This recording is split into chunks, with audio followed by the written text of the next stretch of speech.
Avec Medajour Academy, restez toujours à jour jusqu'au Major. Chaque minute, des dizaines de fois, il se passe quelque chose d'absolument incroyable dans notre poitrine.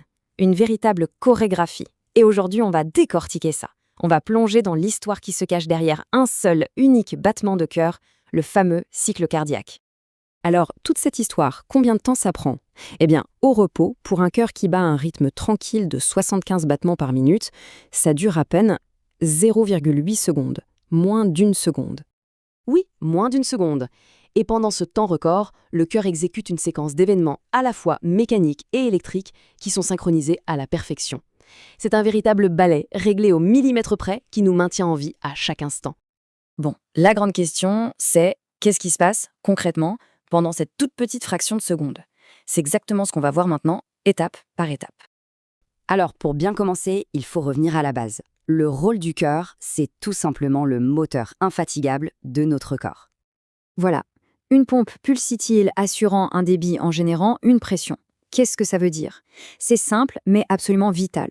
Le job du cœur, c'est de pomper, de maintenir le sang en mouvement pour livrer de l'oxygène et des nutriments à absolument tous les tissus du corps. C'est vraiment la pompe centrale de tout notre système. Ok, pour comprendre comment cette pompe marche, il faut regarder sous le capot. On va donc jeter un œil à l'intérieur, à ces 4 cavités. Un petit tour de l'anatomie de base, c'est parti. Alors, en gros, le cœur, c'est un peu comme une maison avec 2 appartements. D'un côté, le côté droit, qui reçoit le sang usé, pauvre en oxygène, et qui l'envoie direct au poumon pour faire le plein. Et de l'autre, le côté gauche, qui récupère ce sang tout neuf, riche en oxygène, et le propulse dans tout le reste du corps.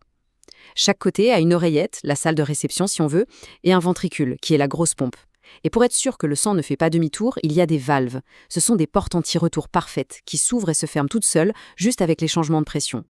Bon, maintenant qu'on a vu la structure, passons au rythme, le tempo du cœur en quelque sorte. Chaque battement, chaque cycle se décompose en 2 grandes phases. Ce sont vraiment les 2 temps du moteur. Voilà, tout repose là-dessus. D'un côté, on a la systole, c'est la phase de contraction, le squeeze. C'est le moment où le cœur travaille, où il éjecte le sang avec force. Et de l'autre côté, on a la diastole. Là, c'est le contraire, la relaxation, le relâchement. C'est la phase de repos où le cœur se remplit, il se recharge pour le prochain battement. Ok, maintenant on entre vraiment dans le détail. Ce cycle de systole-diastole, on peut en fait le découper en 4 étapes mécaniques bien précises. On va suivre le sang pas à pas à travers tout ce parcours.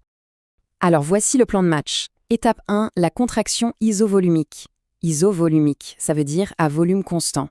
Ensuite, étape 2, l'éjection. Puis étape 3, la relaxation isovolumique. Et on termine avec l'étape 4, le remplissage des ventricules. Allez, on regarde ça de plus près. Première étape donc, la contraction isovolumique. Imaginez une pièce fermée. Les ventricules commencent à se contracter. Et comme toutes les portes, les valves, sont fermées, la pression à l'intérieur monte en flèche. Le volume de sang ne change pas, il est piégé, mais la pression, elle, grimpe en flèche. C'est vraiment la mise sous tension avant le grand lancement. Et ça nous amène à l'étape 2, l'éjection. La pression est devenue tellement énorme qu'elle fait sauter les verrous. Les valves de sortie s'ouvrent d'un coup et boum, le sang est éjecté avec une puissance incroyable. Ça, c'est la vraie phase de travail. C'est là que le cœur fait son job de propulseur. On passe à la 3e étape, la relaxation isovolumique. Juste après cet effort intense, les ventricules se relâchent. Et là, la pression chute de manière vertigineuse. Pour éviter que le sang qui vient d'être expulsé ne revienne, les valves de sortie se claquent immédiatement. C'est comme si la pompe se mettait en pause et se verrouillait à nouveau. Et on arrive à la dernière étape, la 4e, le remplissage. Maintenant que la pression dans les ventricules est au plus bas, bien plus basse que dans les oreillettes, les valves d'entrée peuvent s'ouvrir. Le sang peut alors tranquillement s'écouler pour remplir les ventricules. C'est un remplissage passif, sans effort. Voilà, la recharge est faite, le cœur est prêt pour un nouveau tour. Toute cette mécanique est franchement impressionnante. Mais une question se pose. Qu'est-ce qui donne le signal de départ ? Qu'est-ce qui déclenche tout ça ? Eh bien, c'est l'étincelle électrique. D'où vient cet ordre de battre ? Le concept clé à comprendre, c'est ce qu'on appelle le couplage excitation-contraction. C'est un nom un peu complexe, mais l'idée est simple. L'excitation, c'est le signal électrique. La contraction, c'est l'action mécanique, le muscle qui se serre. Le couplage, c'est le lien magique entre les deux. C'est ce qui transforme un ordre électrique en une véritable action de pompage. Et le plus fou dans tout ça, c'est que le cœur n'a besoin de personne. Il a son propre pacemaker naturel intégré.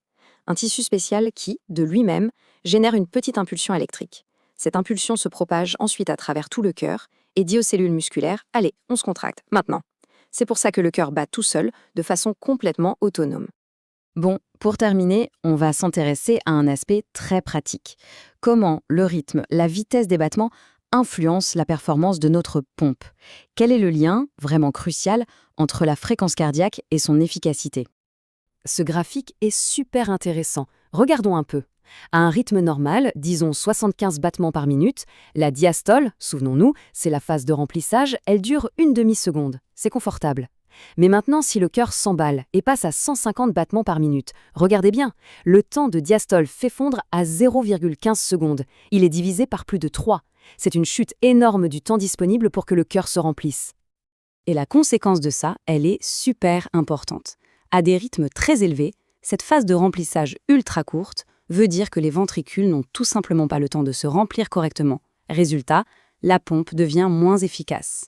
Ce qui nous amène à une conclusion clé: un cœur qui bat plus vite n'est pas forcément un cœur qui pompe mieux.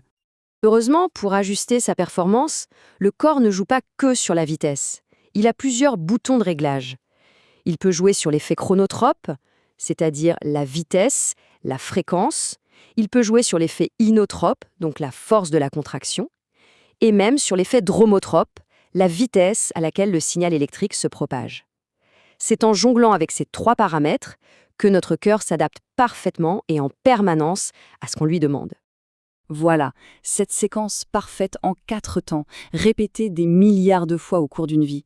C'est elle qui alimente notre existence. Et tout ça nous laisse avec une dernière question, une question fondamentale. Que se passe-t-il quand ce rythme si parfait, si précis, se brise? Med à jour Academy.